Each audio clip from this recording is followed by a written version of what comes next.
When people think of disasters, they imagine something loud. Unexpected earthquakes that snap roads in seconds, gas explosions that bring down buildings, volcanic eruptions that cover entire cities in ash. But sometimes, the real danger is creeping in without a sound. Parts of Arizona are sinking, slowly losing elevation year after year. Why is this happening?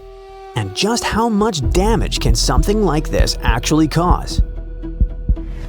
Arizona isn't sitting on solid rock. It's sitting on a geological layer cake of sand, clay, and gravel. Think of the ground beneath your feet like a giant wet kitchen sponge. When a sponge is full of water, it's fluffy and holds its shape. That water isn't just in the dirt, it's what's holding everything up. Here's where things go wrong. People pump out that water to use it, but if they take it out faster than nature can put it back in, the gaps start to close.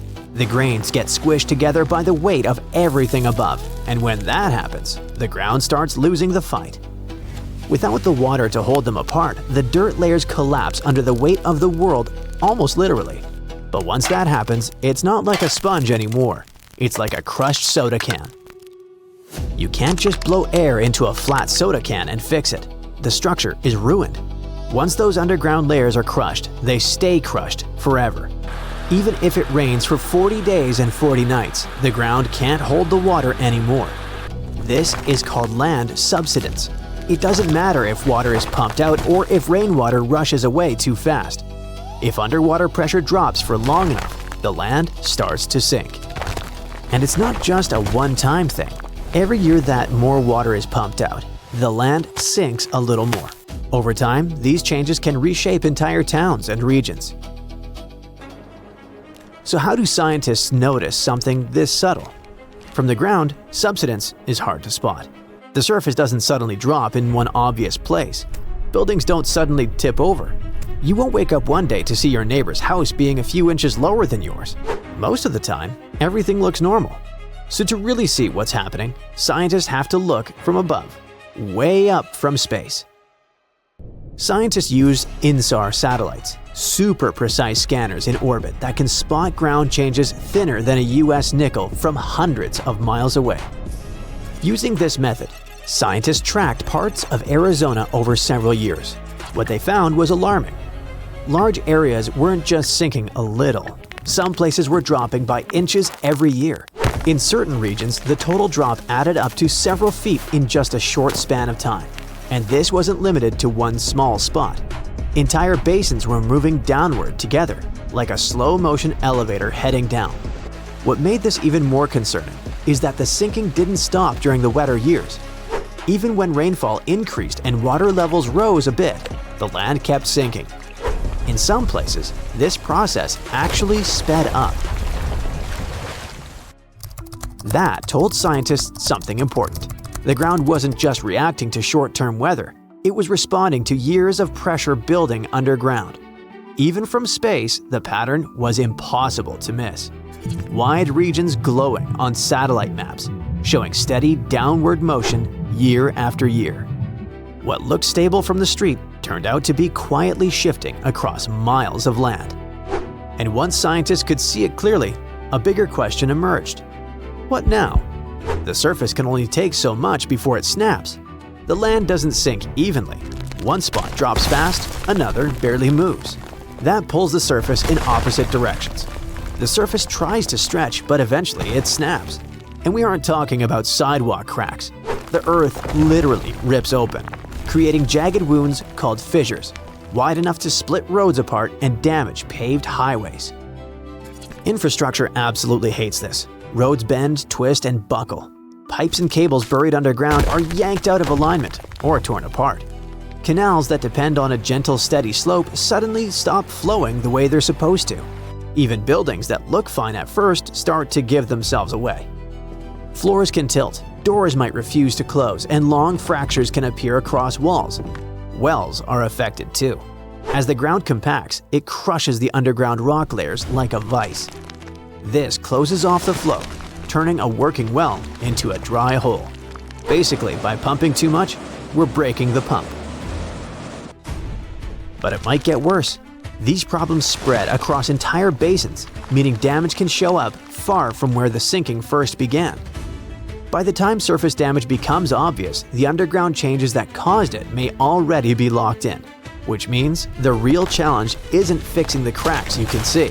It's dealing with the ground that's still slowly changing beneath them. So, can this be stopped? Or maybe reversed? Here's the harsh reality. There is no undo button for this. Once that underground rock is crushed, it stays crushed. The best we can do is step on the brakes and stop it from getting worse. One approach is artificial recharge. Arizona has built massive systems to move water across the state. One of the biggest is the Central Arizona Project, a canal that stretches more than 330 miles, carrying water from the Colorado River deep into the desert.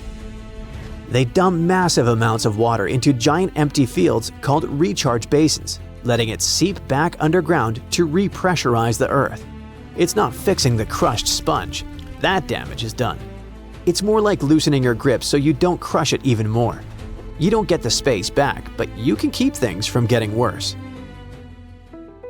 The other approach is tougher. Arizona drew some hard lines on the map. They're called active management areas, and inside them, groundwater use is tightly limited.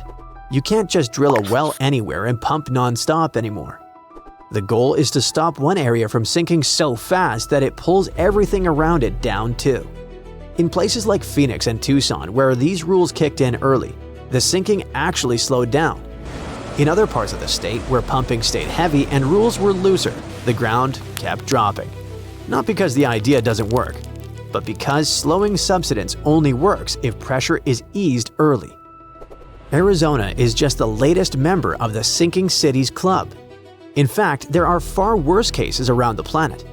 Look at California. The Central Valley there is basically the world champion of deflation. Farmers have been pumping water out of the ground so aggressively for so long that in some spots, the land has dropped by 30 feet. It's gotten so bad that gravity-fed canals are confused because water doesn't like flowing uphill. Then you have Mexico City. The problem there goes back hundreds of years. The city was built right on top of an ancient drained lake bed. As water was pumped out to support a growing population, the ground began to sink. In some neighborhoods, buildings now sit many feet lower than they did a century ago. Streets have been repaved again and again, not because they wore out, but because the city itself kept dropping.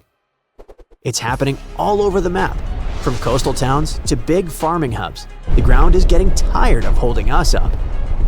Arizona is just proving how sneaky this can be. It quietly reshapes the world while we're busy looking at our phones, which makes you wonder. If huge chunks of the planet can sink this quietly, how many places are changing right now without anyone noticing? It really makes you rethink the phrase solid ground. Maybe the ground floor will become a basement in 30 years. Or maybe it's just Earth sending us a bill for all the water we carelessly throw away. Okay, just like Arizona, those jokes are a bit dry. So I'll stop now before I sink any lower. Thanks for watching, and try not to let the situation get you down.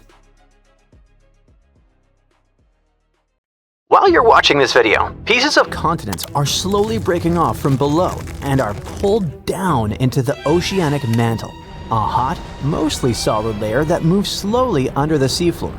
As soon as these fragments reach the mantle, they can trigger volcanic eruptions in parts of the ocean where there are no volcanoes. Plus, when continents break apart, it happens not only at the surface, but also deep down. But more on that later. This process can continue for tens of millions of years. The new study shows that Earth's insides are even more dynamic than we thought. It also explains why many volcanic islands, including Christmas Island in the Northeast Indian Ocean, contain unusually high levels of certain chemical elements. The thing is, these elements are normally only found in continental crust. Well, scientists did suspect that these elements showed up because some powerful forces deep inside the Earth took old, recycled pieces of rock and mixed them into the mantle. This process works a bit like when you mix together ingredients for cake batter. But before, researchers believed those elements came from two main sources: sediment that sank into the mantle as oceanic plates got pushed down, or from mantle plumes. Those are columns of hot rock rising up from deep inside Earth. However, these explanations don't fit all observations. In some volcanic areas, there's almost no sign that the crust has been recycled. In other places, the mantle seems to cool and too close to the surface to be affected by the rising hot rock. Scientists used to wonder how this could happen. Now we know that some of the material in those regions comes from pieces of continents that sink deep into the mantle, and these pieces affect the volcanoes that form above. The new study also suggests a curious idea. Continents don't just break apart at the surface, they peel away from below too. And this can happen over much greater distances than scientists thought before. Researchers used simulations to figure out how continents and the mantle behaved when stretched by tectonic forces. Their work is built on earlier research showing that when continents split, deep, powerful forces inside our planet create a mantle wave. This wave moves along the base of the continent at depths of about 90 to 125 miles. The wave moves extremely slowly, about a millionth of the speed of a snail, and gradually strips material from the roots of the continents. These peeled-off fragments are then carried sideways, sometimes more than 620 miles, into the oceanic mantle. Once there, they can trigger volcanic eruptions in the ocean for tens of millions of years. The research also shows that the mantle continues to feel effects of continental breakup long after the continents themselves have separated. Even after a new ocean basin forms, the mantle keeps moving, reorganizing and transporting enriched material far from where it originally came. To make this conclusion, researchers studied geochemical data from different parts of the Earth, including the Indian Ocean Seamount Province. That's a chain of volcanic formations that appeared after the supercontinent Gondwana had broken apart over 100 million years ago. Their computer models and chemical tests showed that right after the supercontinent Gondwana broke apart, a lot of magma with unusual chemicals pushed up to the surface. Over millions of years, this chemical signature slowly faded as less material came up from under the continent. The most unexpected discovery is that this happened without any help from those deep, hot columns of rock scientists used to think were needed. Now, to get an even clearer picture, let's sneak a peek into our planet's insides. Earth is about 4.6 billion years old. It was born from a huge cloud of dust and gas that slowly cooled, shrank, and hardened into the planet we know today. As it cooled, heavy metals like iron and nickel sank to the center, and lighter, rocky materials floated upward. This created the Earth's layered structure, with each layer having its own unique properties. The crust is like Earth's skin. It's our planet's outermost layer, made of solid rock. It's broken into huge pieces called tectonic plates that slowly drift over time. There are two kinds of crust: oceanic crust and continental crust. The oceanic crust is about 4 to 6 miles thick. It's covered with a thin layer of sediments like sand, clay, and shells. Below that are dense rocks like basalt, rich in magnesium. As for the continental crust, it's thicker than oceanic crust and is located under continents. It's made of lighter rocks than oceanic crust. Beneath the crust is the mantle. It makes up more than 75% of Earth's volume. The top of the mantle is pretty rigid, but deeper down it becomes soft and partially molten, which allows it to flow slowly. This flow is what moves the tectonic plates. At the center of the Earth lies the core. It's made mostly of iron and nickel and has two distinct layers, the outer core and the inner core. The outer core is a liquid layer of iron and nickel. It's insanely hot, up to 10,800 degrees Fahrenheit, as hot as the surface of the sun. The outer core also generates Earth's magnetic field, which protects us from harmful solar radiation. The inner core is solid because of the crushing pressure inside the planet. It's also made of iron and nickel. Now, the Earth's outer shell, called the lithosphere, is made up of the crust and the uppermost part of the mantle. It's broken into large pieces, called tectonic plates. There are a few super large plates and many smaller ones. 6 of the major plates are named after the continents they carry, like the North American, African, and Antarctic plates. But even those smaller plates play an important role. For example, the tiny Juan de Fuca plate is responsible for many of the volcanoes in the Pacific Northwest of the United States. The plates are moving like a jumble of old conveyor belts. They move very slowly, about 1 to 2 inches per year. But over millions of years, this movement shapes the face of our planet. Most earthquakes, volcanoes, and mountain building happen where plates meet, pull apart, or slide past each other. There are 3 main types of plate boundaries: convergent, when plates move toward each other; divergent, when plates move apart; and transform. That's when plates slide sideways past each other. When tectonic plates collide, the crust crumples and buckles, forming mountain ranges. About 55 million years ago, India crashed into Asia, slowly creating the Himalayas, the tallest mountains on Earth. The collision continues today, so the mountains are still rising. Mount Everest, the highest point on Earth, may even grow a tiny bit taller over time. At some convergent boundaries, an oceanic plate dives under a land plate in a process called subduction. The land above lifts up, forming mountains, and the sinking plate melts and triggers volcanic eruptions. This is how some mountains in the Andes of South America were formed. When 2 oceanic plates collide, one usually slides beneath the other, creating deep ocean trenches, like the Mariana Trench in the North Pacific, the deepest point on Earth.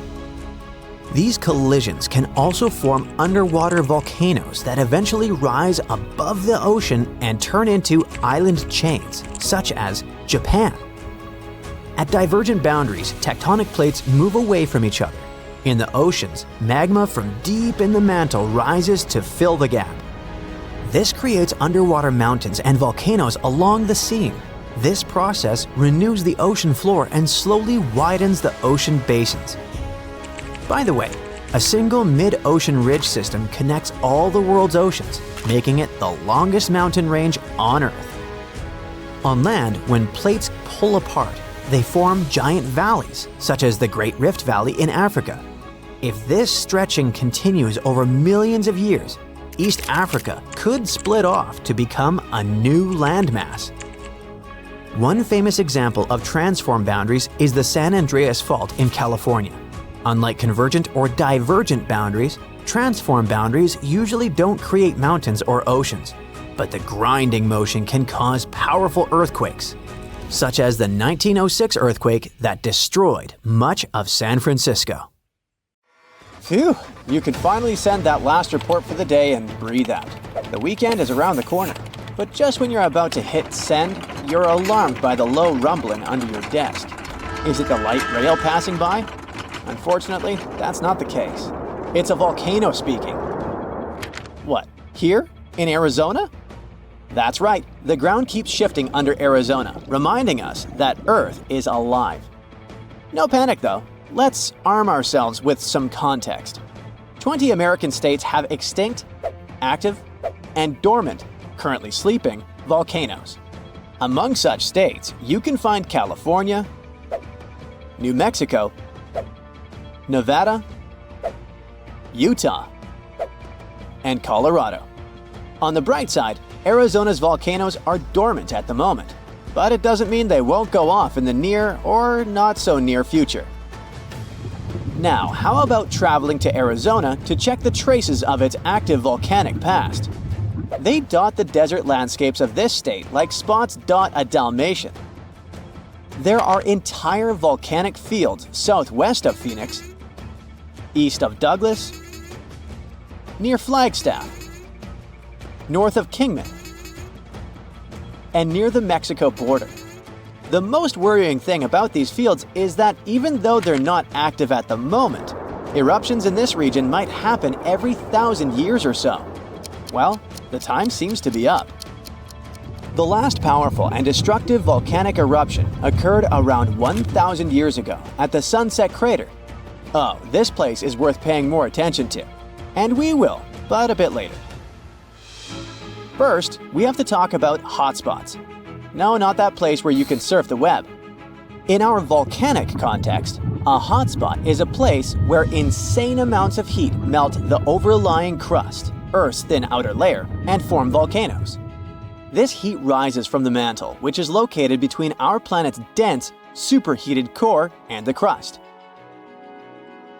Want to see an example of this type of volcanism? Welcome to the Hawaiian Islands. The Big Island has its active volcanoes because, at the moment, it's situated on top of the Hawaiian hotspot. The older Hawaiian Islands were once there too, but later they drifted off towards the northwest. It happened because that's where the oceanic crust on top of which they sat, namely the Pacific Plate, moved. Now, look at the world's ocean basins. Yes, they're literally dotted with islands that sit on top of hotspots, like Hawaii, Iceland, Samoa, the Galapagos. Those are probably the most famous examples. But don't think that continents can't host hotspots. They can, but those are far less common. One of the most famous continental hotspots is, I bet you know it. Yep, the one beneath the Yellowstone caldera. By the way, the caldera is a vast volcanic crater, especially one formed as a result of a massive eruption that led to the collapse of the mouth of a volcano. The Yellowstone hotspot is basically the creator of Old Faithful and the rest of the hot springs and mud pots for which the national park is famous. Speaking of Old Faithful, let's make a small detour and pay more attention to this wonder of nature. It's one of the most well-known geysers in the world. People have been coming from all over the globe to see it for more than a century. The cool thing about this geyser is that the likes of it can only form under very specific conditions. That's why they're pretty rare. Magma under the surface superheats pockets of underground water. The pressure there keeps growing until it eventually pushes the water upward with immense strength. A certain volcanic rock with a high silica content lines the tunnel through which this water escapes.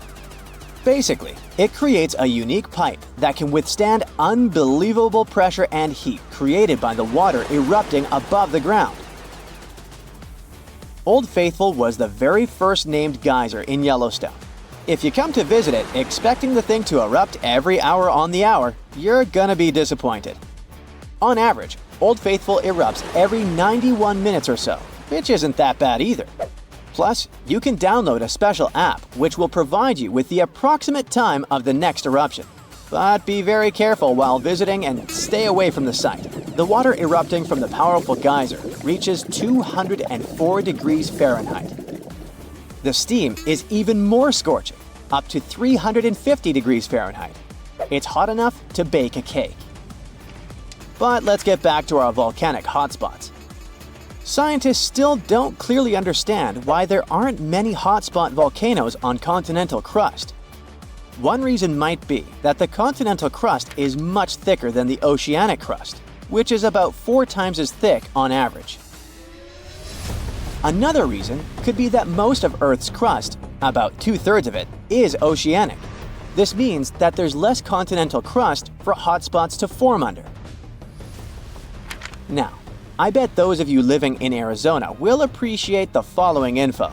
We'll talk about a volcanic field right in the heart of this state, the San Francisco Volcanic Field. That's a massive area filled with over 600 volcanoes. Yes, they're mostly small, but it doesn't make them any less impressive. They're scattered across 1,800 square miles in northern Arizona, a giant territory. Interestingly, scientists are still debating about whether this volcanic field is actually sitting on top of a hotspot.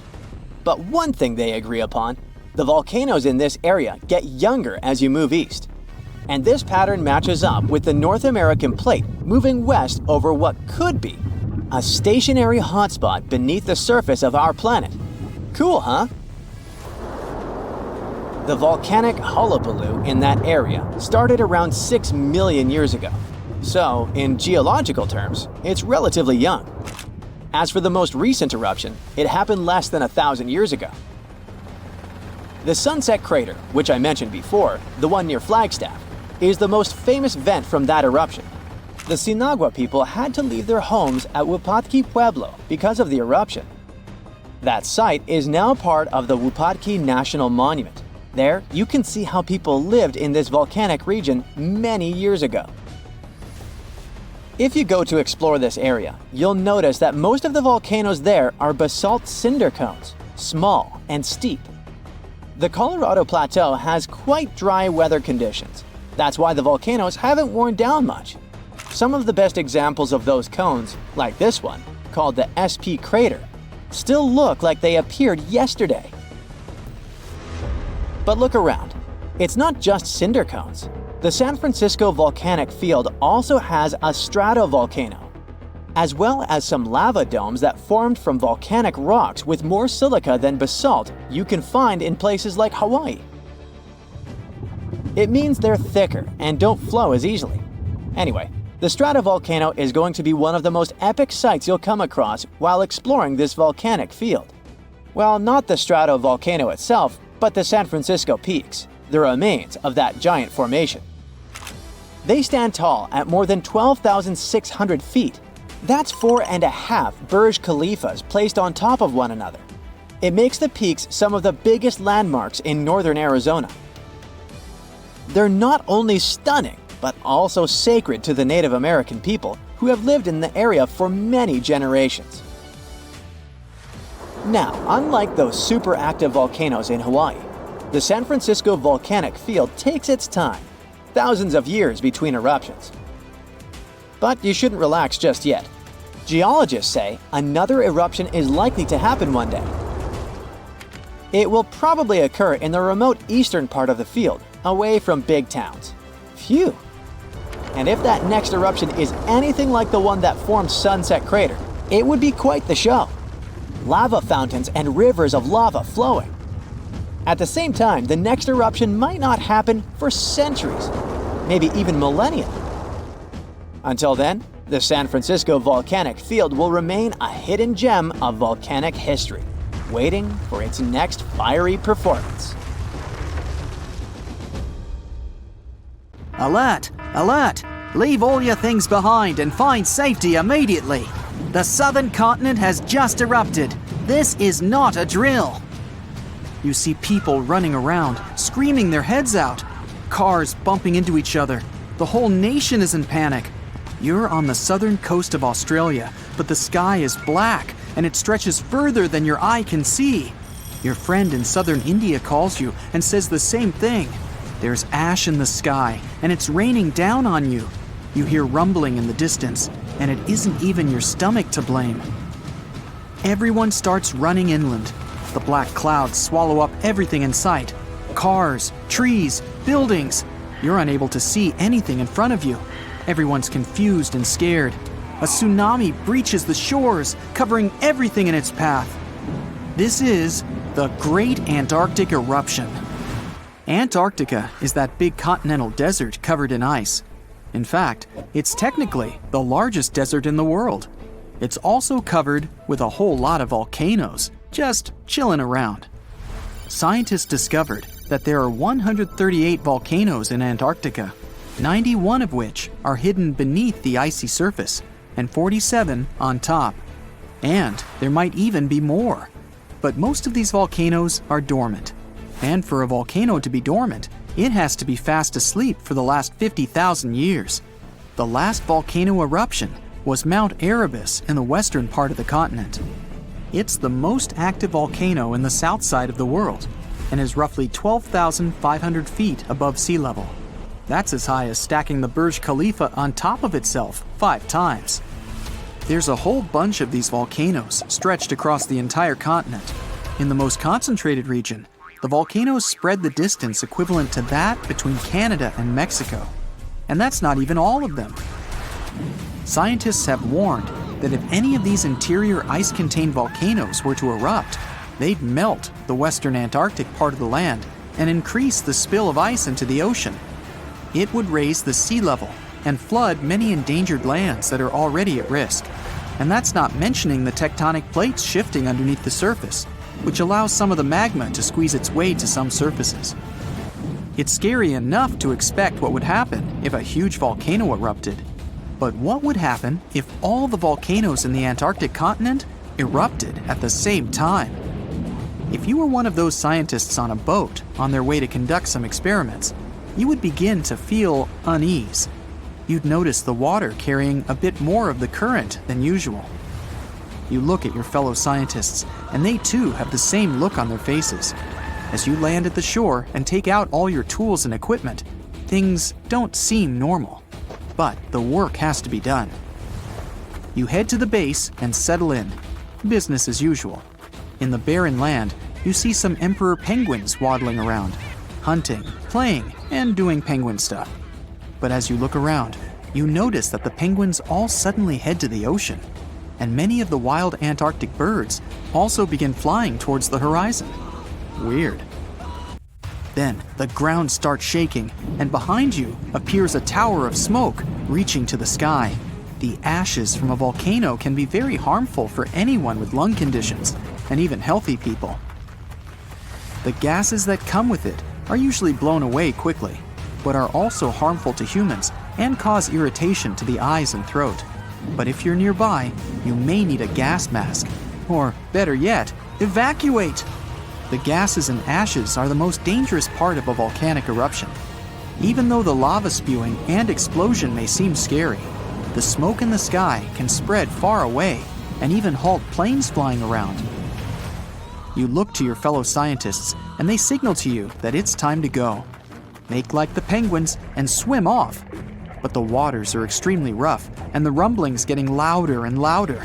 Suddenly, you see more smoke wafting towards the sky, but from different locations. Back to the boat! It's sad to say, but leaving all that equipment was needed to survive. Carrying all that stuff would have slowed you down. But you're safe. For now.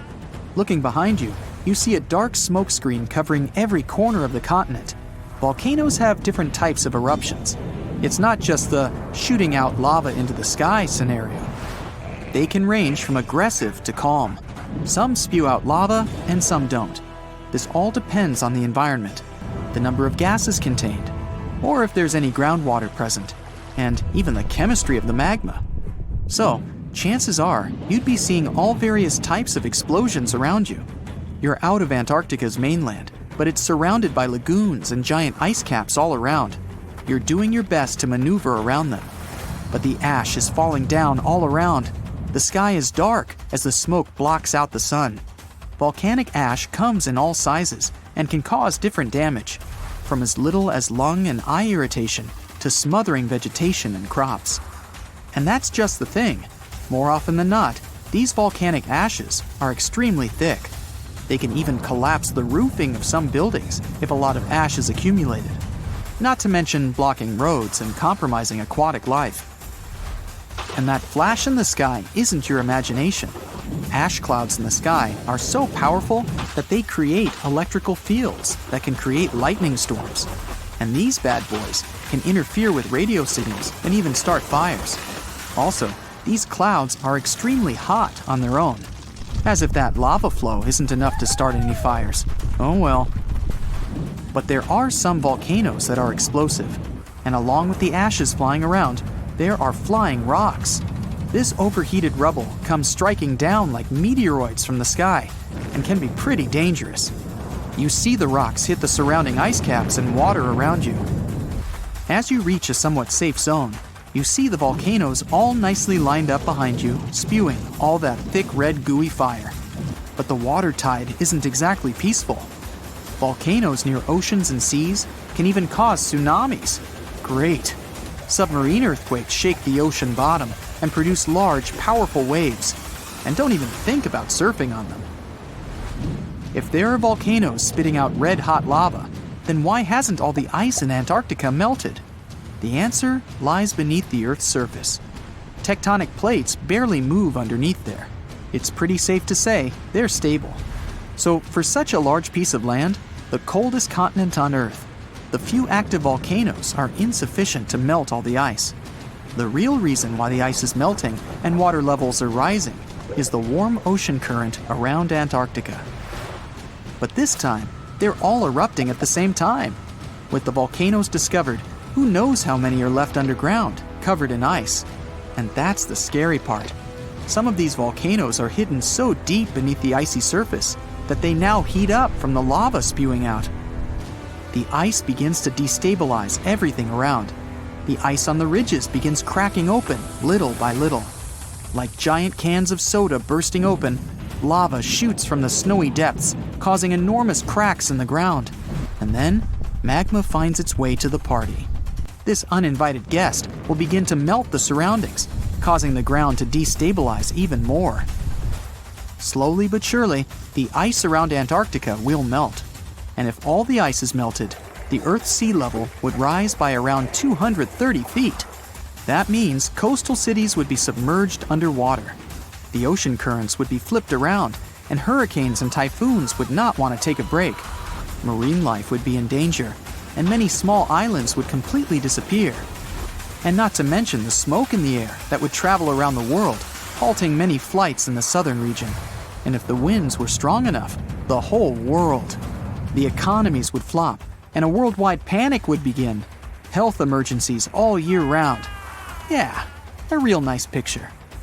New Zealand's most active and dangerous volcano is erupting again, reminding everyone of its power. This time, ash from the White Island volcano has drifted across flight paths, sparking concern and forcing airports to cancel flights. Locals know all too well that this volcano should never be underestimated. The current eruption comes just a few years after a catastrophic explosion claimed the lives of tourists and guides who were on the island. But against all odds, some people managed to survive what could have been their tragic end. It was December 9th, 2019. The sky was clear and blue over the Bay of Plenty, a big bay on the northern coast of New Zealand's North Island. It felt like the perfect day for sightseeing. The main attraction in the area is the White Island volcano, also known as Whakaari. It is huge, with its peak rising about 1,000 feet above sea level. Its impressive size and stunning views have been drawing visitors from all over the world for years. Actually, we're talking about very brave visitors, as being near an active volcano comes with serious dangers, such as explosive eruptions, fatal emissions of sulfur dioxide, superheated steam, earthquakes, rockfalls, and even tsunamis. Experts normally say that these catastrophic events are extremely rare, which is true, but rare doesn't mean impossible.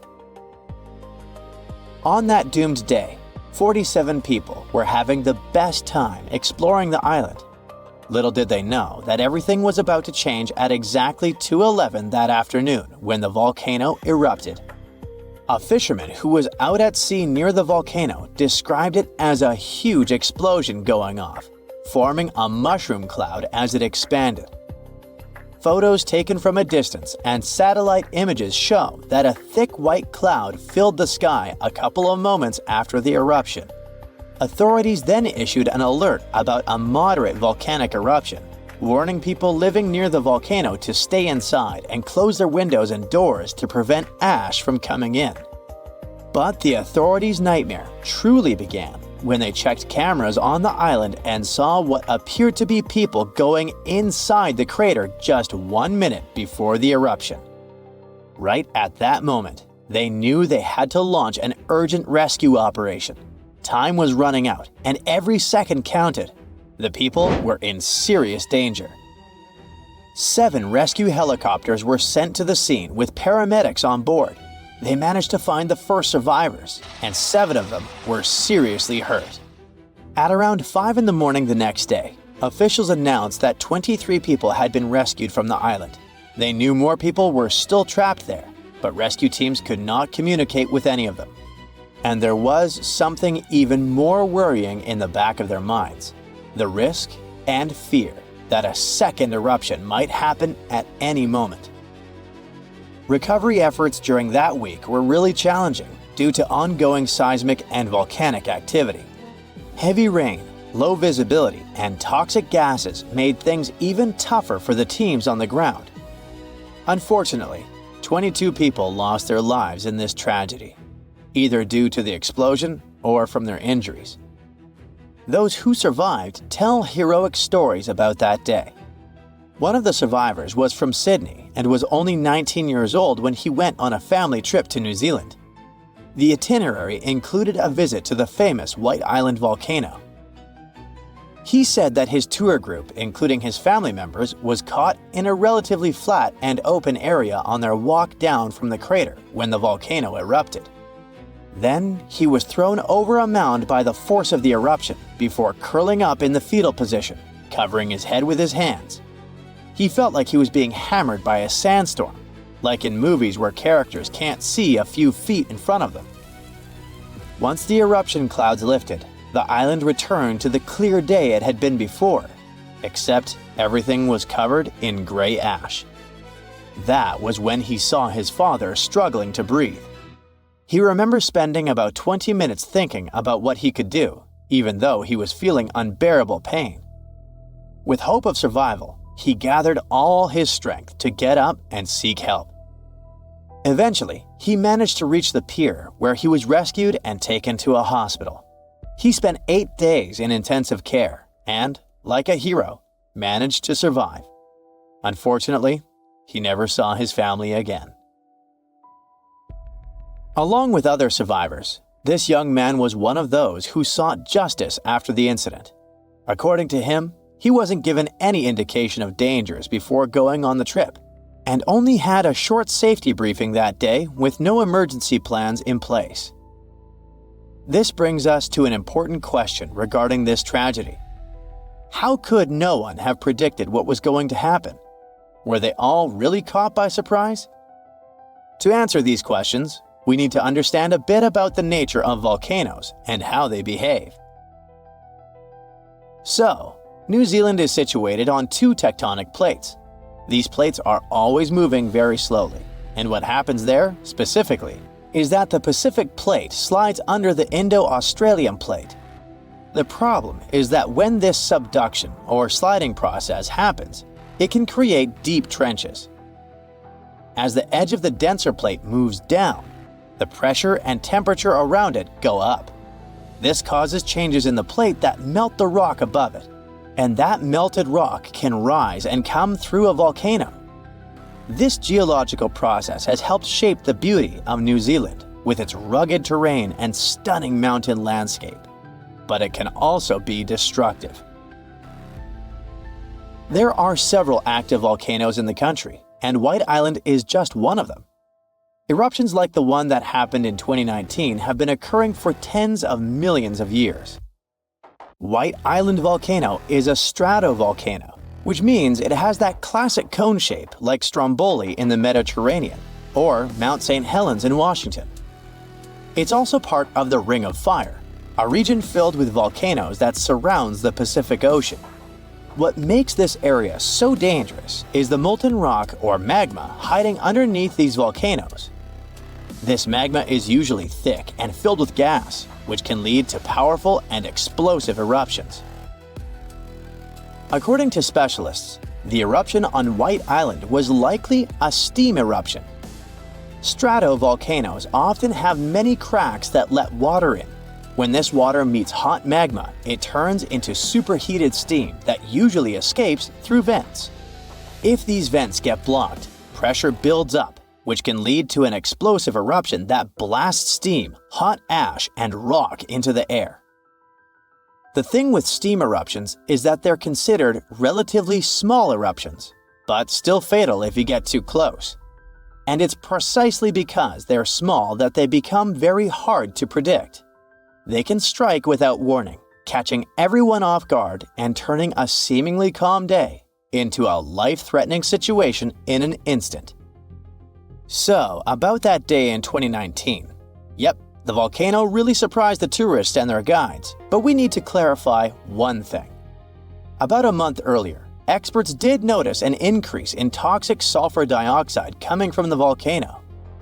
They raised the danger alert to level 2, which stands for moderate to heightened volcanic unrest. But what happened was that, back then, it was still pretty common for tour operators to keep running their tours, even with a level 2 alert. Unfortunately, the country learned the hard way that volcano tourism can be really dangerous, and White Island has been off limits since then. I mean, you can't get too close anymore, going there by boat or helicopter.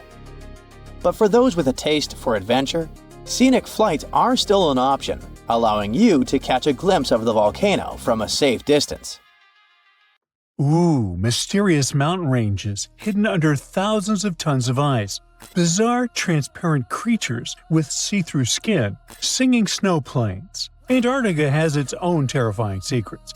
And now, a mysterious ice hole the size of Switzerland that keeps popping open. And scientists have finally figured out why. This hole, called the Maud Rise Polynya, was first spotted in 1974 and 1976 in the Weddell Sea. Since then, it's been kind of playing hard to get. Sometimes it appears, sometimes it disappears for years. And when it does show up, it mysteriously changes size. For decades, researchers were trying to figure out what makes it form. Then, in 2016 and 2017, the Polynya went absolutely massive, more than 30,000 square miles. The hole stuck around for several weeks during winters. It was the first time since the 1970s that the Weddell Sea had such a huge, long-lasting Polynya. Here's the deal with Antarctic sea ice. In summer, the ice is at its smallest, around 1 million square miles. Yeah, that's considered small. By winter, it spreads to a whopping 7 million square miles, covering about 4% of Earth's surface in weird white tiles. Most of this ice grows during the weeks-long polar night on the floating ice shelves around the continent. These holes in the ice, called polynyas, usually form when strong winds from inland push the ice tiles apart. That same cold wind also freezes more seawater inside the hole, adding extra chunks to the ice sheet. But the Maud Rise Polynya isn't near the coast, where those winds normally help make holes. Out in the open ocean, holes like this are rare. Add in the fact that ice across the Southern Ocean has been shrinking. No wonder scientists are left bewildered. What exact conditions are creating this stubborn giant ice hole? To crack the mystery, the scientists dove into a mountain of data: satellites, floating sensors, even info from tagged marine animals. Plus, they had years of past observations from other researchers. And they found something unusual. In 2016 and 2017, the Weddell Sea's circular ocean current, called the Weddell Gyre, was stronger than usual. That extra punch made it easier for salty, warmer water from deep below to reach the surface. The Maud Rise Polynya sits above an underwater mountain called Maud Rise. During those big Polynya years, the stronger current caused salt to gather around this submerged peak. On the surface, the wind whipped over the ice, creating a corkscrew effect. It literally pulled that salty water up from below. The extra salt lowered the freezing point of the surface water, allowing the Maud Rise Polynya to form and stick around. Polynyas are really important for the planet. The dense salty water formed in these holes can travel huge distances, spreading across the global ocean and affecting climates everywhere. But these magnificent holes aren't the only cool and mysterious phenomena Antarctica is famous for. How about underground lakes? Or shall I say under-ice lakes? Because there are entire lakes hidden under Antarctica's thick ice. Scientists first found them back in 1970 using radar, and now they think there are around 400 lakes tucked under around 2 miles of ice in the explored areas. These lakes likely formed after Antarctica broke off from Gondwanaland, the ancient supercontinent. Surprisingly, the water in the lakes doesn't freeze because the ice above presses down too hard. Hey, it's physics, bro! The biggest of them all is Lake Vostok, discovered in the 1990s. It sits a bit more than 2 miles below the ice. Scientists have drilled down to take samples, and the water they pulled up was about 26 degrees Fahrenheit, even though the lake had been trapped under ice for over 20 million years. There's also Lake Williams. In 2014, scientists made a lit discovery there. They found a thriving colony of microorganisms nearly a mile under the ice. Those tiny creatures never saw sunlight or fresh air. Instead, they used methane and ammonium as energy to grow. Another marvel hides in plain sight in the McMurdo Dry Valley. It's a waterfall that looks like something straight out of a horror movie. Bright crimson water, like blood gushing from a wound in the ice, pours down 5 stories from Taylor Glacier into Lake Bonny. Ooh, spooky. But there's actually a scientific reason behind it. The water that feeds Blood Falls used to be part of a salty lake. Now, it's completely cut off from the atmosphere because glaciers formed on top of it. Trapped more than 1,300 feet underground, the water has become super salty, 3 times saltier than seawater, and it can't freeze.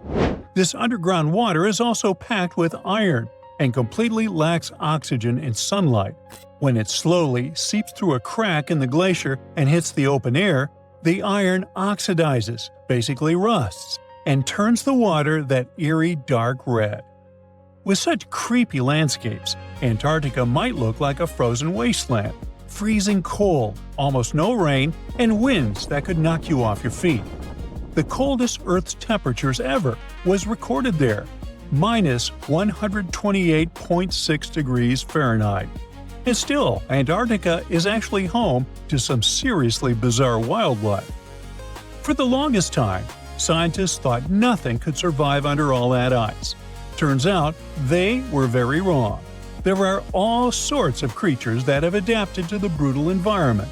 Tiny microbes, crustaceans, colossal squid, and spiders so big their legs could cover a dinner plate. Giant worms with shiny golden bristles and huge sharp-toothed jaws also lurk under the ice. And then there's the ice fish, a completely see-through fish with huge eyes and organs you can literally see through its skin. These fish have built-in antifreeze proteins to survive the freezing waters, and they can't live anywhere warmer. Even stranger, they don't have hemoglobin, the protein that makes our blood red. In other words, they survive without the stuff that literally keeps most animals alive. But Antarctica wasn't always the frozen desert we know today. Millions of years ago, before the Ice Age, it was actually warm, lush, and full of life, maybe even home to ancient civilizations. Hard to imagine, huh? Scientists figured this out after finding fossilized wood, tropical tree remains, and leaf impressions, all pointing to the existence of rainforests. On top of that, they've uncovered fossils of marine animals, birds, and dinosaurs from the Cretaceous period. Even tiny creatures left their mark. Fossilized beetle wings from 14 to 20 million years ago, single-cell fossils, and, astonishingly, 50-million-year-old sperm cells preserved in the egg case of an extinct worm. So now, it probably won't shock you when I tell you that beneath Antarctica's thick ice sheets, there's a massive hidden mountain range. The Gamburtsi Mountains stretch for 745 miles and rise to almost 10,000 feet, about the third the height of Mount Everest. And all this is buried under between 6,500 to 13,100 feet of ice. The mountains were discovered in 1958. Scientists noted a thin patch of ice and some weird gravity readings while crossing the continent. Even though no one has ever seen those mountains directly, researchers use radar to map their shape and gravitational and magnetic readings to study them all the way to their base. Perhaps the craziest part is that the Gamburtsis are around 1 billion years old. So, in theory, they should have eroded away long ago. How they're still standing is a mystery. Most scientists think a frozen mantle beneath the ice might be protecting them from erosion, keeping this ancient range intact. And finally, Antarctica has its own soundtrack. The Ross Ice Shelf, the continent's largest ice shelf, is several hundred feet thick and spreads over 193,000 square miles, roughly the size of France. And scientists have recently discovered that this massive ice slab actually sings. The eerie melody comes from wind blowing over snow dunes, which creates vibrations in the ice and a nearly continuous seismic hum. You can't hear it with your ears, but seismic sensors pick up the mournful tune. In fact, it was discovered by accident. Scientists just installed special sensors to monitor other ice behaviors. Now, even cooler, the song changes depending on what's happening on the ice. Melting, storms, and shifting snow all tweak the vibrations. Researchers are now using this haunting melody as a kind of early warning system. They listen to it in real time to track the ice shelf stability and potential collapse. Oh boy, scientists predict a volcanic eruption that is likely to be one of the most destructive in the history of our species. There's a 1 in 6 chance of it happening in this century, and it could seriously change the climate even more and put millions of lives in danger. Back in January 2022, the Hunga Tonga Hunga Ha'apai volcano erupted in the South Pacific Ocean, creating a huge explosion. It sent tsunamis all the way to Japan, North America, and South America. Tonga itself was hit hard, with damage costing nearly 20% of the country's entire economy. Now, researchers at the Niels Bohr Institute in Copenhagen have studied ice samples from Greenland and Antarctica, and their findings are worrying, predicting potential global volcanic disaster. They say there's a real chance of a much bigger eruption, a whopping 10 to 100 times larger than Tonga's. In the past, eruptions this size used to change the climate and even cause civilizations to collapse. Despite future volcanic eruption risks, experts say the world isn't prepared at all. Michael Cassidy, a volcanologist from the University of Birmingham, warns that no sufficient effort is made to handle a disaster like this. He says that NASA and other space agencies spend billions on asteroid defense. At the same time, a volcanic supereruption is way more likely than an asteroid impact. And right now, there's no global plan for dealing with a massive eruption, even though it's likely to be far more destructive. The last magnitude 7 eruption happened in 1815 at Mount Tambora in Indonesia. Then, thousands of people lost their lives in just a few days. The disaster also disrupted weather and caused food shortages worldwide, affecting millions. That eruption was the biggest in recorded history. It blasted a massive cloud of particles into the sky. Those particles blocked sunlight, cooled the planet, and caused worldwide chaos. The year after the eruption became known as the Year Without a Summer. Temperatures plummeted, crops failed, famine spread, and a cholera pandemic broke out, leading to tens of thousands of lost lives. A shocking fact, the eruption may have even inspired Mary Shelley to write Frankenstein while stuck indoors during the unusually cold summer of 1816 in Switzerland. Now, since then, many volcanoes have erupted, but none have matched Tambora's scale. Now, over 200 years later, scientists warn that there's a new supervolcano threat. Another massive eruption could be on the way, and the world might not be ready for it. So, while scientists seriously discuss the likelihood of the next volcanic eruption, experts are calling for urgent action to prepare before it's too late. So, the thing is, a massive volcanic eruption today could be even more devastating than the Year Without a Summer. Unlike back then, we're already dealing with all kinds of weather changes and a more fragile global system, which could make the effects even worse. Dr. Michael Rampino, a geological scientist, warns that the world is more unstable now, and it means that a modern-day mega-eruption could have even more severe consequences. But this time, greenhouse gases from fossil fuels may make the aftermath of such an eruption even colder instead of warmer. So we're talking about volcanic activity endangering humanity. Dr. Thomas Aubrey, a volcanologist, found that in a hotter, more turbulent atmosphere, the sulfur dioxide gas released by a volcanic eruption would spread faster and farther than in the past. This gas forms sulfate aerosols, which reflect sunlight and cause global cooling. Because these tiny particles would be more evenly distributed, they'd have a stronger cooling effect than in 1815. Another atmospheric scientist at Cambridge explains that the size of these airborne particles matters. It affects how they absorb sunlight, and in a future warmer climate, an eruption could make the surface cooling stronger by 15%. At the same time, there are still many unknowns. Scientists from the University of Geneva say that we're only beginning to understand the full impacts of such an event.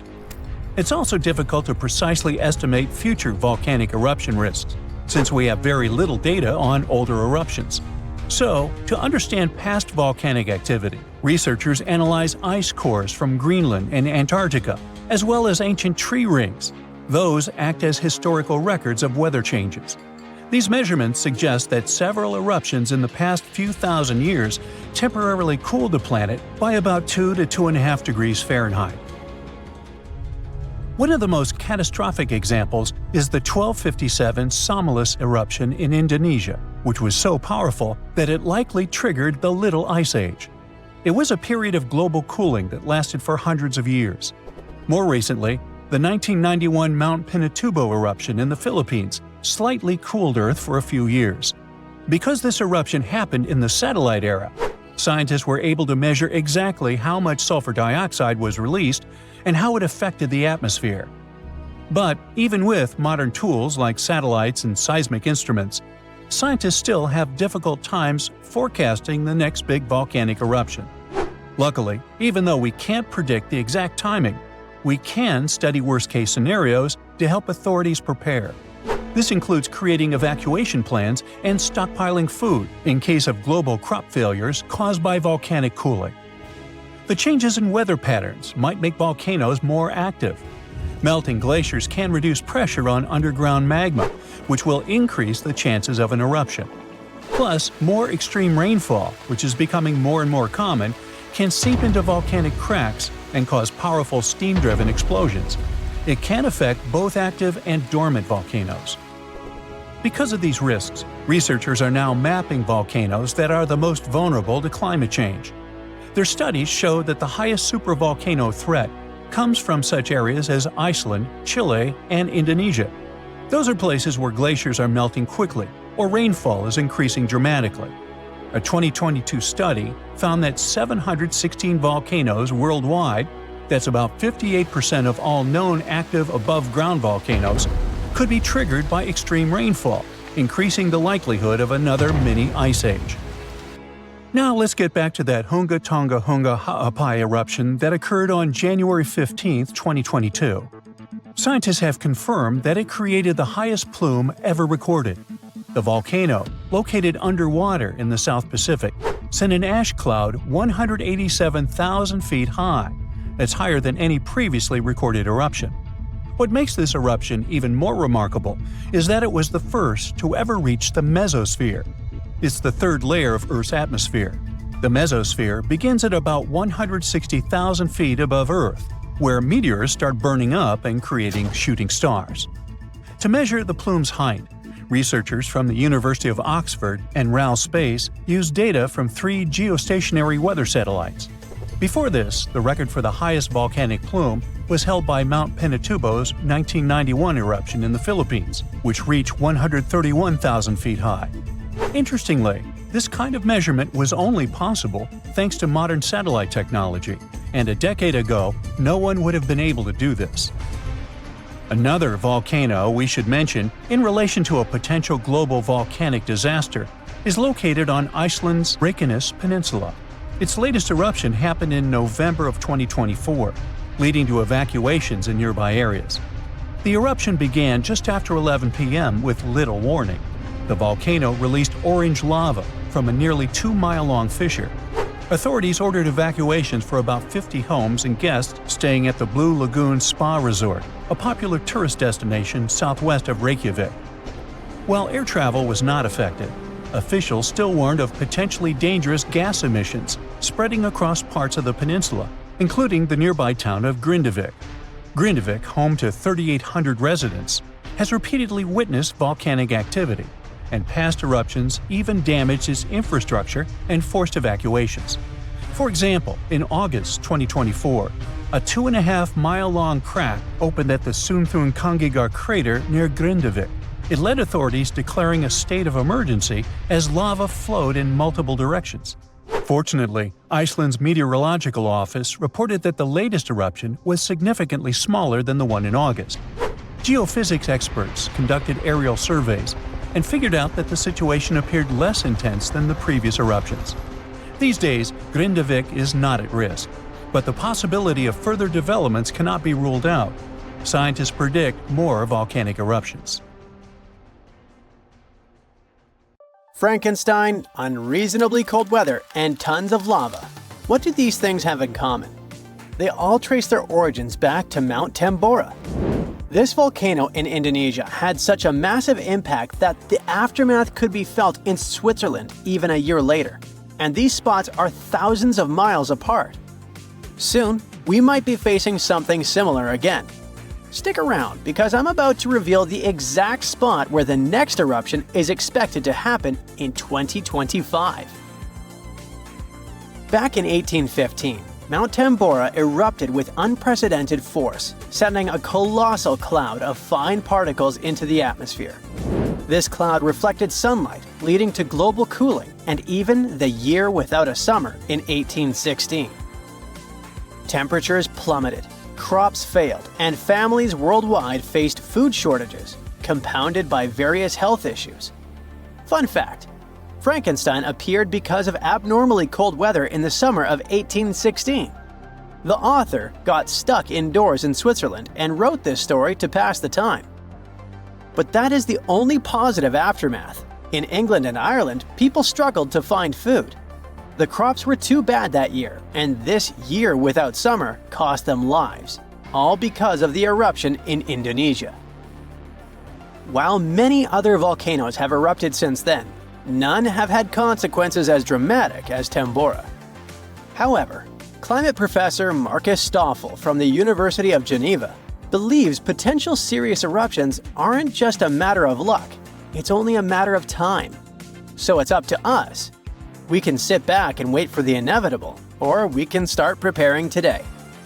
This future eruption will happen in a world that's vastly different from the one in 1815. Not only is our planet more densely populated now, but we've also experienced irreversible changes that affect our daily lives. Now, if you think volcanoes are always the bad guys, think again. They've actually played a crucial role in shaping our planet. They help with land formation, atmospheric development, and climate modulation. Just look at Yellowstone, for example. When thick lava oozed to the surface, it spread across the landscape and transformed the area forever. When volcanoes blow their tops, they release a mix of lava, ash, and gases, including carbon dioxide. But don't worry, compared to the emissions from fossil fuels, the amount from volcanoes is pretty tiny. What scientists are really keeping an eye on is sulfur dioxide, because it can have a big impact on our climate.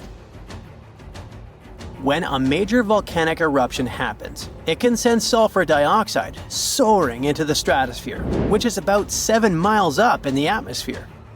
Once there, it transforms into tiny aerosol particles that scatter sunlight, helping to cool the planet. This cooling effect isn't immediate though. Those particles can hang around for a couple of years and even circulate all around the globe. Nowadays, we've got special equipment to monitor sulfur dioxide emissions from space. Take Mount Pinatubo in the Philippines. During its eruption in 1991, it released around 15 million tons of sulfur dioxide. Now, while that's a lot, it wasn't quite as massive as the eruption of Tambora. Still, Pinatubo managed to lower global temperatures by about 0.5 degrees Celsius for several years. Tambora, on the other hand, dropped average global temperatures by about 1 degree Fahrenheit. I know what you might be thinking. That's not much, but trust me, it makes a difference. If the planet warms up by just 1 degree Fahrenheit, it could really mess with sea levels. Experts think we might see a rise of up to 8 inches by the end of this century. This could wipe out a lot of farmland and coastal habitats, which would be a huge blow to many communities. So maybe a volcano eruption that can cool off the planet is like a natural mechanism helping us out? Not exactly. While it does cool the planet off, Don't get tricked into thinking it's the kind of coolness our planet needs. Such temperature shifts can severely mess up with the crops, like they did in 1816. There's also evidence that major eruptions can disrupt rainfall patterns, leading to drier conditions in monsoon regions across Africa and Asia. You see, the summer monsoon relies on the temperature difference between land and ocean, which can be altered by volcanic activity. Interestingly, a warmer climate may enhance the cooling effects of volcanic eruptions. Experts explain that the formation and movement of aerosol particles depend on climate conditions. As global temperatures rise, faster air circulation can lead to smaller aerosol particles, which are more effective at scattering sunlight and thereby intensifying the cooling effect. Oceans also contribute to this dynamic. A warming ocean surface creates a stratified layer, hindering the mixing of warm and cold water, which could mean that volcanic eruptions primarily cool the upper ocean layer and the atmosphere above it, according to Stoffel. Moreover, climate change may influence volcanic systems directly.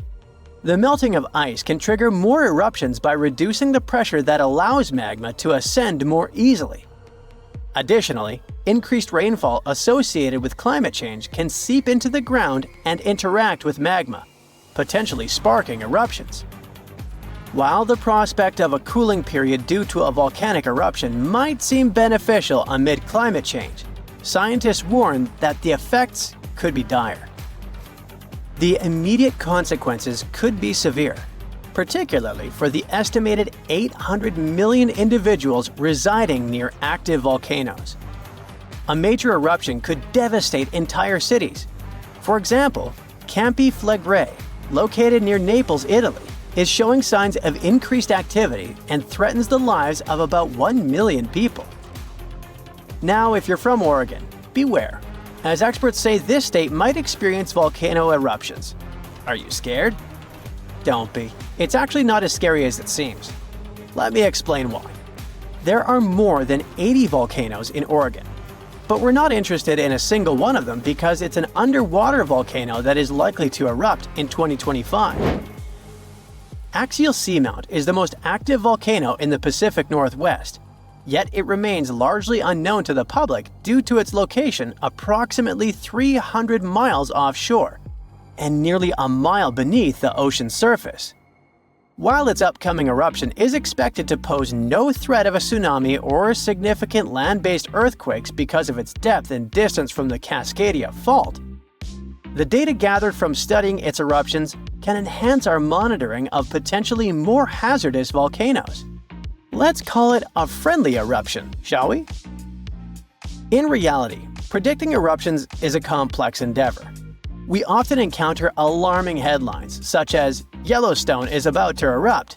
Should we take these claims seriously? Not really. Yes, Yellowstone sits atop an active supervolcano that has experienced 3 major explosive eruptions in the past 2.1 million years. The last eruption occurred approximately 70,000 years ago, with the most significant explosion taking place around 631,000 years ago, forming the massive Yellowstone caldera. Naturally, many people are curious about whether Yellowstone will erupt again and when that might happen. Fortunately, scientists are employing new techniques to delve into these questions. A recent study suggests that Yellowstone is unlikely to experience another major eruption anytime soon. The reason is that the magma beneath the park is divided into a network of separate chambers. While there is a substantial amount of magma present, it's not sufficiently interconnected to support an eruption. Previous studies proposed that the existence of a massive layer of magma beneath Yellowstone, but these latest findings change that notion. To gain a clearer understanding of the subterranean dynamics, researchers utilized a technique called magnetotellurics, which employs Earth's natural electromagnetic fields rather than seismic waves. Since magma is a good conductor of electricity, this method is particularly effective for mapping molten rock and comprehending underground activity in volcanically active regions. By using magnetotellurics, scientists created a detailed map of the magma under Yellowstone enabling them to make more informed predictions about future eruptions.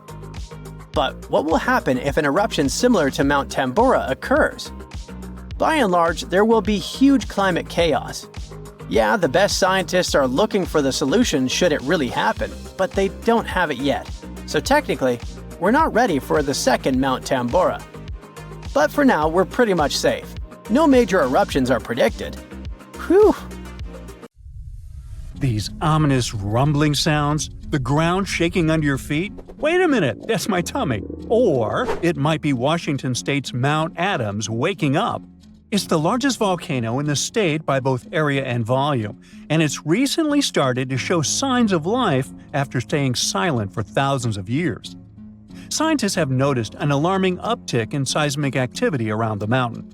And since the last eruption here happened between 3,800 and 7,600 years ago, humanity was still in the Stone Age at that time. This sudden chattiness has scientists, let's say, curious. The U.S. Geological Survey has hurriedly installed temporary seismic stations around Mount Adams to keep an eye on the situation. At the same time, they reassure the public there's no need to panic. Mount Adams doesn't reach the height of the better-known Mount Rainier, and still it covers a massive area, making it Washington's largest active volcano. Interestingly, records show that before September of this year, Mount Adams had experienced an average of just one small earthquake every 2 to 3 years since 1982. And then, the Cascades Volcano Observatory and the Pacific Northwest Seismic Network detected a staggering 6 earthquakes in just 1 month, September. These quakes were all rather tiny, with magnitudes ranging between 0.9 and 2 on the Richter scale. It means they were so weak you wouldn't feel them at the surface. Plus, satellite imagery confirmed there was no ground deformation in the area. Now, at the moment, the USGS keeps Mount Adams alert level at green or normal, so we shouldn't worry about the ground opening and swallowing towns and cities. But the most recent seismic blips have encouraged the agency to install additional equipment for more precise monitoring. Such an expanded network will help scientists notice even the smallest earthquakes, which will help them understand what's happening under Mount Adams. This extra equipment might also shed light on whether this recent activity is a signal of future eruptions or just a random anomaly. If Mount Adams eventually erupted, it would likely produce slow-moving lava flows rather than explosive eruptions like Mount St. Helens. After all, past eruptions have only led to lava flows that travel just a few miles from the volcano, so that's not what we'd need to worry about. A much more dangerous thing would be lahars. These are mud flows that can happen when volcanic ash, rock, and melted ice mix during eruptions. Lahars have occurred near Mount Adams without even eruptions. Rock, weakened by hydrothermal processes at the volcano's summit, suddenly broke loose, creating fast-moving, destructive mud flows. Exactly for this reason, the USGS categorizes Mount Adams as a high-threat volcano. While it doesn't erupt frequently, it still poses serious risks to nearby settlements. Another volcano we should carefully watch is Katla in Iceland. It's one of the country's most powerful and dangerous volcanoes. It last erupted over a century ago in 1918, but if it erupts again, it could be 10 times as powerful as another Icelandic volcano whose name I can't pronounce. See? That one erupted in 2010, completely disrupting air travel all over Europe. An eruption of Katla could release large amounts of sulfur dioxide, which could form sulfate aerosols in the atmosphere. Such aerosols reflect sunlight, which could even cause temporary global cooling. This phenomenon often followed catastrophic volcanic eruptions in the past. Although eruptions are common in Iceland, Katla's ash cloud would likely shoot higher into the sky and cover larger areas of Europe than that other one did. It would ground flights and negatively affect economies. If Katla erupted, it would also harm agriculture, water supplies, and air quality. In 2014, scientists noted that a large eruption could even cause a tsunami that might travel along Iceland's south coast and out to sea. But the potential impact of such a tsunami is still unclear. Katla tends to erupt on a regular schedule every 40 to 80 years, which means that another eruption is statistically very likely soon. That's why Katla remains under close scientific observation. The Canary Islands' Cumbre Vieja erupted recently in 2021, reminding people of its destructive potential. The lava flow from this eruption was devastating. It covered whole neighborhoods and flowed into the ocean, destroying more than 3,000 homes. Thousands of people had to be evacuated. But the craziest thing? Even though the damage was significant, scientists believe it could have been far worse. A massive eruption of Cumbre Vieja could have caused the volcano's entire western flank to collapse into the Atlantic Ocean, triggering a mega tsunami. This hypothetical tsunami could have potentially created waves hundreds or even thousands of feet high.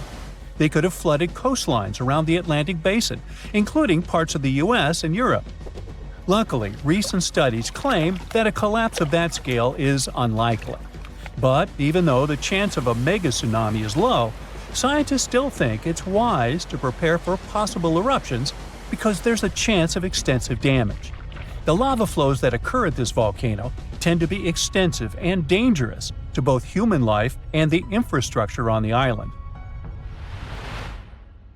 If you decide to travel to Ecuador, you should be wary of Cotopaxi, one of the most active volcanoes in this country. It's been rumbling with minor eruptions since 2022. While these eruptions have been relatively small, Cotopaxi has a great potential for a major eruption, and it has scientists on high alert. If Cotopaxi erupted on a large scale, it could produce a massive ash cloud over 12 miles high, threatening the lives of around 200,000 people in the neighboring area. A serious danger is Cotopaxi's snow-capped summit. It would melt super rapidly in a major eruption. It could lead to destructive floods and landslides that would flow down the mountain and potentially reach populated areas. This combination of volcanic activity and glacial floods makes Cotopaxi a high-risk volcano. A powerful eruption could occur soon, or it could be years or even decades away. But monitoring efforts are in place to catch any warning signs. The next volcano we should watch out for is already infamous, Mount Vesuvius. Its catastrophic eruption in 79 CE destroyed the Roman cities of Pompeii and Herculaneum. Its last eruption occurred in 1944, but Vesuvius remains highly active and poses a great risk to nearby Naples, one of Italy's largest cities. A large eruption would threaten over 3 million people. Many of them live in the vicinity or even directly on the slopes of the volcano. If Vesuvius erupted, it would be an explosive event, with ash, rocks, and volcanic gas ejected at extremely high speeds.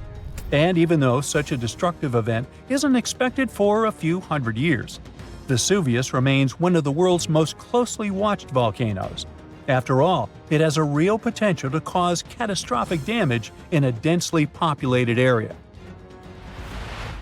Then we have Popocatépetl, often called El Popo. It's one of North America's tallest active volcanoes, which lies about 40 miles from Mexico City. Exactly this proximity to a metropolitan area with a population of 22 million people makes Popocatépetl especially hazardous. A large eruption could send a massive ash cloud over Mexico City, causing widespread disruptions. Ash could clog the city's drainage systems, contaminate water supplies, and even cause power outages by short-circuiting electrical systems. Plus, lahars could rush down the volcano, reaching nearby towns. Popocatépetl has been showing near-constant seismic activity since the early 2000s, and smaller eruptions are pretty common here. In early 2024, there were 13 recorded minor eruptions, which alarmed nearby towns. At the same time, volcanologists consider such eruptions normal for Popocatépetl. While talking about super dangerous volcanoes, we can't skip Yellowstone National Park. It houses one of the world's largest supervolcanoes. Its last massive eruption occurred about 640,000 years ago. But if this monster were to erupt today, the impact would be much more devastating for the entire planet. States closest to Yellowstone, including Montana, Idaho, and Wyoming, would be most affected, likely experiencing disastrous pyroclastic flows. These flows, which are made of a dangerous mix of lava, ash, and gases, can obliterate everything in their path. Large parts of the country would also be blanketed in volcanic ash, over 3 feet in some areas. On a global scale, an eruption at Yellowstone would send tons of ash and gases into the stratosphere, potentially blocking sunlight and causing global temperatures to drop for a few years. This would disrupt agriculture, collapse transportation systems, and create food shortages on a massive scale. Still, even though there's a popular myth that Yellowstone is overdue for an eruption, geologists clarify that this isn't true. Volcanoes don't follow precise timetables, and the activity at Yellowstone doesn't indicate an imminent eruption. So yeah, that's good news.